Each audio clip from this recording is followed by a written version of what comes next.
Students, आज हम पढ़ेंगे प्रिंसिपल ऑफ फ्लोटेशन। यानी कि वो कौन से असूल हैं जिन पे कोई भी बॉडी जो है वो फ्लूइड्स में फ्लोट करती है या फिर जो है वो ऊपर तैरती है। अब इसके लिए हमने सबसे पहले आर्चिमीड प्रिंसिपल पढ़ा था, जो कि पिछले लेक्चर में आपने उसका पूरी डिटेल में आपने स्टडी किया है। अब अगर हम देखें तो आर्चिमीड प्रिंसिपल हमें ये कहता है कि जितना किसी बॉडी पे अपवर्ड थ्रस्ट एक्ट कर रहा होता है जब वो किसी फ्लूइड में गया है, तो वो किसके बराबर होता है? Weight of the fluid displaced by the object. यानी कि अगर आप किसी बॉडी को लिक्विड में रखते हैं तो उसने कितना पानी जो है उसमें से लेवल में से ऊपर किया या फिर निकाला है उसमें से, तो वो जो है हमारे पास डिस्प्लेस्ड वाटर कहलाता है। और वो जो है उसकी जो जितनी अमाउंट होगी उतनी जो है वो किसी बॉडी पे जो है वो अपवर्ड थ्रस्ट लग रही होगी। अब इसी चीज को मैथमेटिकली जो आर्चिमीड प्रिंसिपल ने कैलकुलेट किया था, उसने कहा था जो अपवर्ड थ्रस्ट होती है वो किसी भी बॉडी पे रो वी जी के बराबर होती है। अगर हम अब इसकी थोड़ी सी मैथमेटिकली इसको देखें तो हमें ये पता चलता है कि ये वाला जो हमारे पास जी है, ये जी की वैल्यू तो कांस्टेंट है यानी कि 9.8 मीटर, और ये तो फिक्स रहेगी। लेकिन इसमें जो दो इंपॉर्टेंट चीजें हैं वो है, एक तो हमारे पास रो, यानी कि रो जो है वो हमारे पास क्या है? डेंसिटी ऑफ द लिक्विड है। यानी कि जितनी किसी बॉडी की ज्यादा लिक्विड की जितनी ज्यादा डेंसिटी होगी उतनी ज्यादा उसके ऊपर अपवर्ड थ्रस्ट एक्ट करेगी। ठीक है, यहाँ मैं लिख भी देती हूँ कि ये क्या है? डेंसिटी ऑफ द लिक्विड है। और वी जो है यानी कि कैपिटल वी जो है वो क्या है? हमारे पास वॉल्यूम ऑफ द ऑब्जेक्ट। यानी कि जितना ज्यादा किसी ऑब्जेक्ट का वॉल्यूम होगा उतनी ज्यादा उसके ऊपर अपवर्ड थ्रस्ट एक्ट करेगी। अब यानी कि अब वॉल्यूम से हमारे का क्या मुराद है? यानी कि उसकी लेंथ, विड्थ और हाइट, यानी कि उसने कितनी जगह घेरी है। तो उससे हमें पता चलता है कि अगर जितनी ज्यादा उसने जगह घेरी होगी उतना ज्यादा वो डिस्प्लेस करेगा वाटर, और उसकी वजह से जो है वो हमारे पास उतनी ज्यादा अपवर्ड थ्रस्ट जो है वो एक्ट करेगी। अब इसी चीज को हम एक केस से स्टडी करते हैं कि मेरे पास दो मैंने क्वेश्चंस जो हैं वो राइज किए हैं इसी से रिलेटेड। एक हमारे पास ये है कि वाई आयरन रॉड जो है वो सिंक कर जाता है वाटर में, और दूसरा ये है कि अगर वही आयरन रॉड जो है वो मैं मरकरी के पोल में रखूं, यानी कि एक ऐसा पोल जिसमें मरकरी फिल हुई हुई हो, और वो वही आयरन रॉड जो है वो उसमें जो है वो फ्लोट करेगा, यानी कि उसके ऊपर तैरेगा। तो अगर मैं देखूं इसको एक फिगर से कि अगर ये वाटर है और इसमें मैंने जब आयरन रॉड रखा, इसको मैं दूसरे कलर से शो कर देती हूँ ताकि क्लियर समझ आए कि ये आयरन रॉड है। और आयरन रॉड जब ये आयरन का रॉड है मेरे पास, और इसको जब मैंने वाटर में रखा तो ये क्या कर गया कि ये तो ऊपर फ्लोट करता रहा, यानी कि बताइए सिंक कर गया, यानी कि नीचे डूब गया। ठीक है, लेकिन जब उसको मैंने मरकरी में रखा तो वो ऊपर ही मतलब कि फ्लोट करता रहा। तो इसकी क्या रीजन है कि अगर हम देखें कि जो आयरन की डेंसिटी होती है, यानी कि डेंसिटी ऑफ आयरन, जिसे मैं रो आर से डिनोट कर रही हूँ, रो आर, यानी कि आयरन की डेंसिटी जो है, आयरन की जो डेंसिटी है वो कितनी होती है हमारे पास? 7870 kg पर मीटर क्यूब, यानी कि 1 मीटर क्यूब के लिए अगर मैं देखूं तो उसकी इतनी डेंसिटी क्या है। और अगर डेंसिटी ऑफ मैं वाटर देखूं, जो कि आपको पता ही है कि हमारे पास कितनी होती है, 1000 kg पर मीटर क्यूब। और अगर मैं डेंसिटी ऑफ मरकरी देखूं तो वो मेरे पास होती है, मतलब कि डेंसिटी ऑफ मर्करी अगर देखूं तो मेरे पास 13594 kg पर मीटर क्यूब आती है। यानी कि इससे हमें ये पता चलता है कि डेंसिटी ऑफ मर्करी जो है वो सबसे ज्यादा है।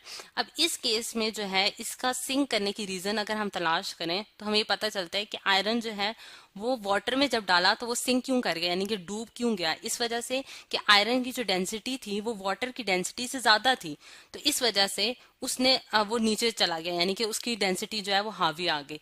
लेकिन जब वही वाला आयरन रॉड मैंने मरकरी में रखा, इसको मैंने कंसिडर किया, तो फिर मुझे पता चला कि मरकरी की डेंसिटी तो ज्यादा थी आयरन की डेंसिटी से। तो इस वजह से उसके ऊपर जो अपवर्ड थ्रस्ट लगी, यानी कि हमें पता है कि अपवर्ड थ्रस्ट जो है वो डेंसिटी ऑफ द लिक्विड पर डिपेंड करती है। यानी कि इस केस में डेंसिटी ऑफ द लिक्विड जो है, यानी कि मरकरी की डेंसिटी जो है वो बहुत ज्यादा है, इस वजह से वो जो है उसके ऊपर बहुत ज्यादा अपवर्ड थ्रस्ट लगा रही है, और इस वजह से उसने आयरन को डूबने नहीं दिया बल्कि वो ऊपर फ्लोट करता रहा।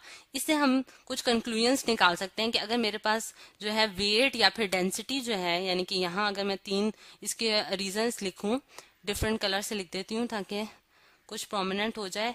वेट अगर मेरे पास जो है वो वेट ऑफ द ऑब्जेक्ट, यानी कि वेट ऑफ द ऑब्जेक्ट जो है वो अगर अपवर्ड थ्रस्ट के बराबर आ जाता है तब हमारे पास बॉडी फ्लोट करती है। ठीक है, और अगर वेट जो है वो हमारे पास लेस देन अपवर्ड थ्रस्ट आ जाए, यानी कि वेट कम हो ऑब्जेक्ट का और अपवर्ड थ्रस्ट जो उस पर एक्ट कर रही है वो ज्यादा हो तब भी बॉडी फ्लोट करेगी।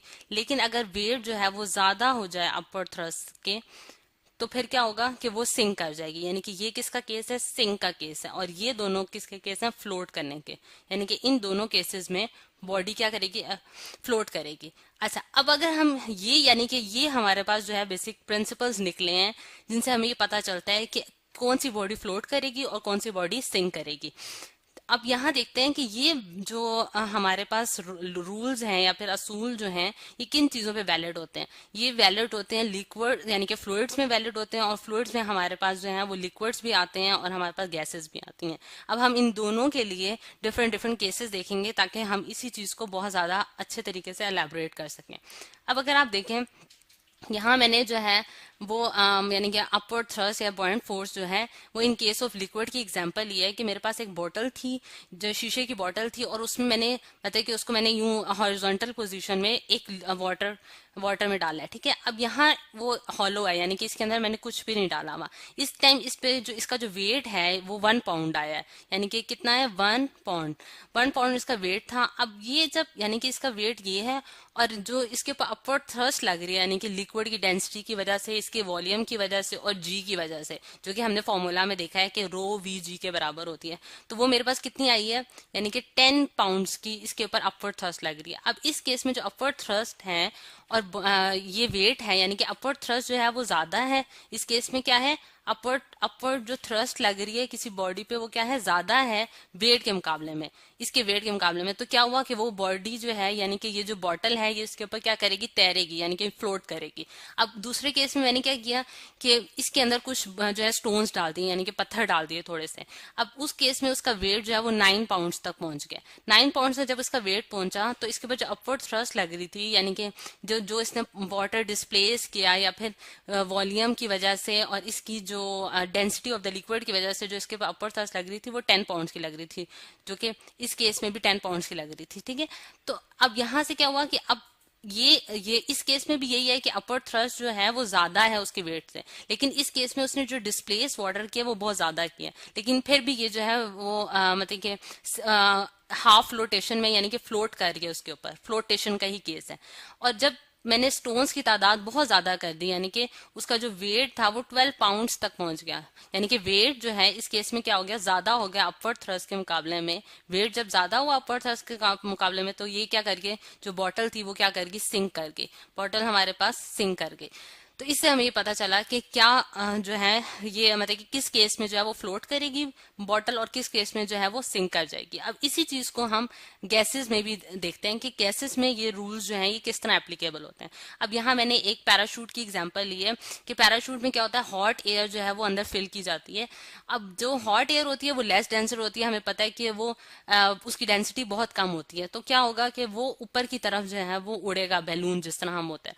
ठीक है, अब यहाँ देखें तो हमारे पास जो उसके ऊपर अपवर्ड थ्रस्ट लग रही है यानी कि इसके वॉल्यूम की वजह से और एयर की डेंसिटी की वजह से जो उसके ऊपर अपवर्ड थ्रस्ट लग रही है वो बहुत ज्यादा है as compare to its weight, यानी कि इसका वेट बहुत हल्का है ये बैलून। तो इस वजह से क्लाइंबिंग का जो है ना वो प्रोसेस स्टार्ट हो जाएगी, यानी कि ये बॉडी क्या करेगी, क्लाइंब करेगी। सही है, अब ये पैराशूट जो है वो इसका इस टाइम क्लाइंब कर रहा है क्योंकि इसमें क्या है, इस केस में क्या हो रहा है कि हम उसका जो वेट है वो बहुत कम है उसके ऊपर जो अपवर्ड थ्रस्ट है उसके मुकाबले में, यानी कि अपवर्ड थ्रस्ट बहुत ज्यादा एक्ट कर गया।